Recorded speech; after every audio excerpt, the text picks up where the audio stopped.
안녕하세요. 금샘연구원 윤태균 원장입니다.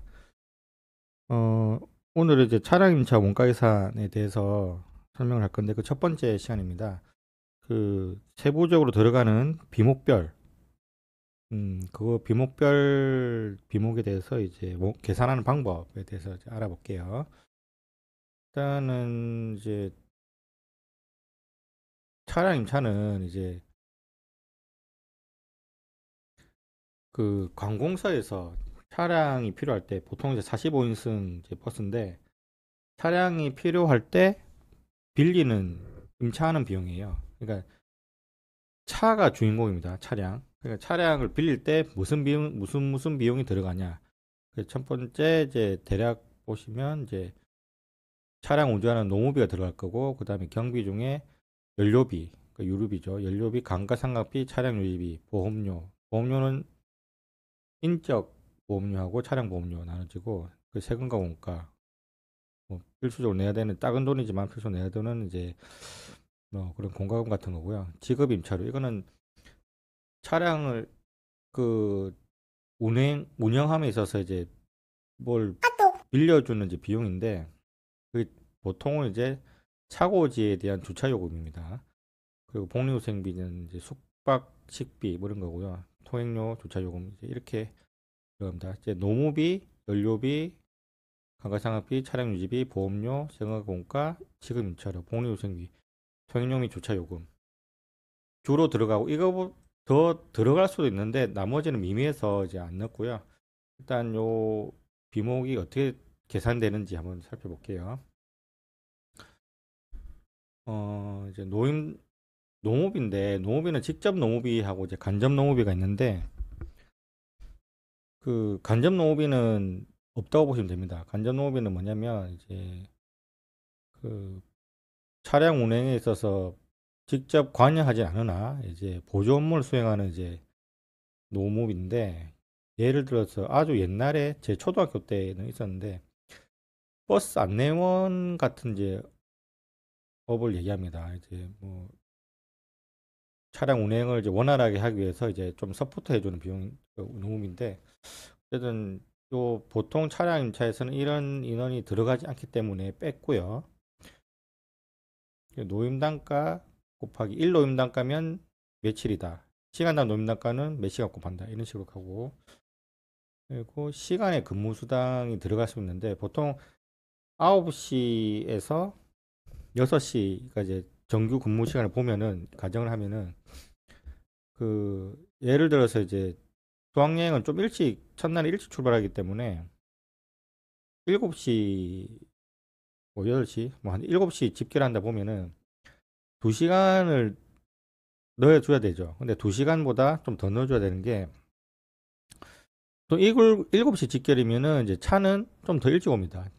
대략 한 30분 정도 보시면 그럼 7시 직결이면 2.5를 좀 더 해주는 거죠. 그날.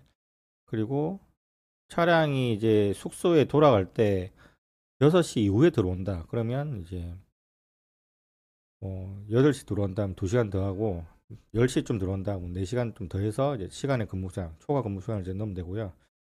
그리고 연료비, 유류비인데 유류비는 그 월마다 한국석유공사 페트로넷에서 발생하는 경유단가를 넣고 뭐 전국 단위를 넣어도 되고요. 지역별로 뭐 서울이다, 뭐 제주도다, 뭐 따로 지역별로 해서 넣어도 되고요.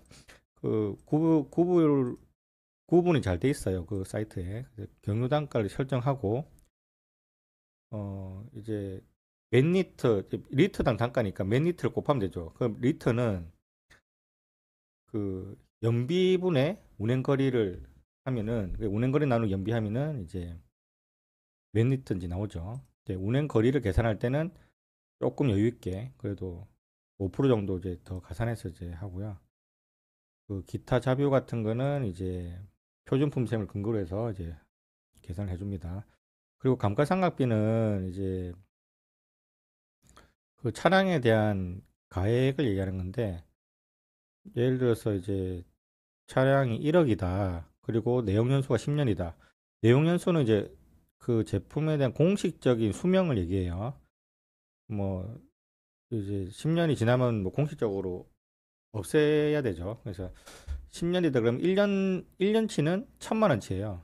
이제 10년 1억 나누고 10년 하니까 1000만 원인데 그 1000만 원을 365 나누면 뭐 얼마 되겠죠. 그게 1상가액이 됩니다. 1상가액에서 이제 임차 일수 뭐 하루다, 이틀에 3일이다 뭐 곱하면 되겠죠.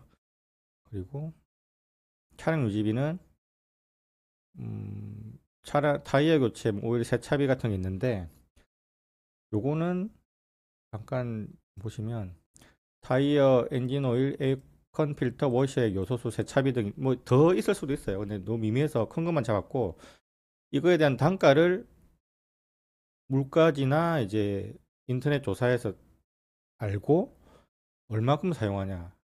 뭐 연간 소유 계산해서 이제 1월 계산해서 소요일수 곱해가지고 하는 건데 이런 주기를 찾는 게 일이죠, 사실은. 타이어는 1년에 한 번 바꾸는데 6개가 한 번에 바꾼다. 엔진 오일은 연에 한 번 바꾼다. 에어컨 필터는 연에 2회.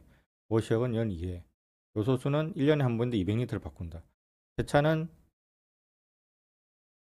한 달에 2번 하는데 12달 간다. 이런 식으로 주기를 계산을 하는 게 좀 고민 좀 많이 해야 되고 이게 정답이 아닐 수 있습니다. 더 세밀하게 뭐 조사를 하거나 아니면 공식적인 뭔가 수치가 있으면 그걸 써도 됩니다. 그리고 보험료는 이제 사람에 대한 인적 보험료하고 차량에 대한 차량 보험료가 있는데 뭐 인적 보험료는 뭐 그 각종 요율 예상 금액에다가 뭐 산재, 국민 건강, 노인 장기, 국민연금, 고용보험, 임금체금 보장보험 이 율대로 넣으면 좀 되고요. 차량 보험료는 이런 손해보험협회 공시시를 통해서 이제 뭐 연에 얼마 넣어져 가지고 1월 계산을 하면 됩니다.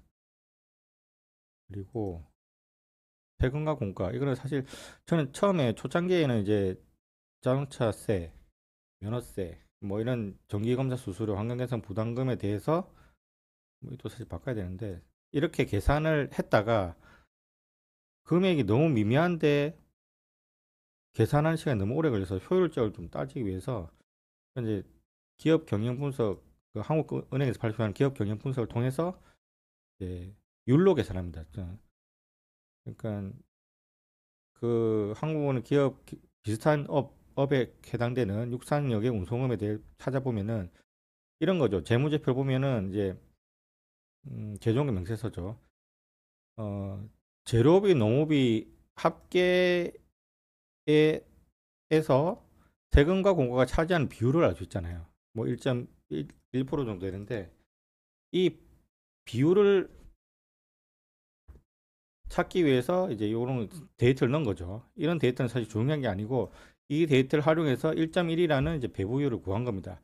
그래서 그 대상 금액이 아까 요 재료비 노비 합 실제 요 원가에서 재료비 노비 합계 1.1%에서 이제 이렇게 금액이 나온 거예요. 이제 이렇게 계산하면은 따로 계산을 할 필요가 없는 거죠. 율 계산이니까.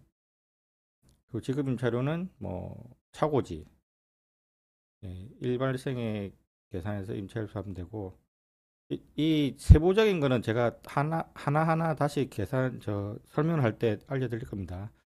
그 복리후생비는 그, 예, 뭐 인원에다가 뭐 단가 곱하기 수량인데 이제 일식당 얼마다, 뭐 며칠 먹는다, 몇 박이다, 뭐 숙박이 뭐 얼마다 이렇게 계산해서 공무원 여비 규정을 준용해서 이제 계산을 합니다.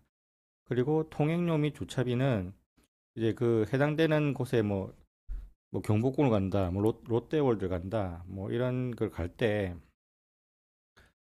이제 주차비가 뭐 발생할 수도 있고 안 할 수도 있는데 그 주차비를 잘 따져서 계산해야 되고요. 이런 주차비는 미리 데이터화를 해서 파일을 하나 들고 있는 게 좋습니다. 뭐 저도 있기는 있는데 그게 있어야 좀 이게 원가 계산이 좀 빠르거든요. 그러니까 평소에 일이 없을 때는 일을 위한 일을 해야 된다는 말입니다. 그리고 통행료는 이제 네이버 빠른 길 찾기 하면은 그 뭐 이제 통행료도 나오고 거리도 나오죠.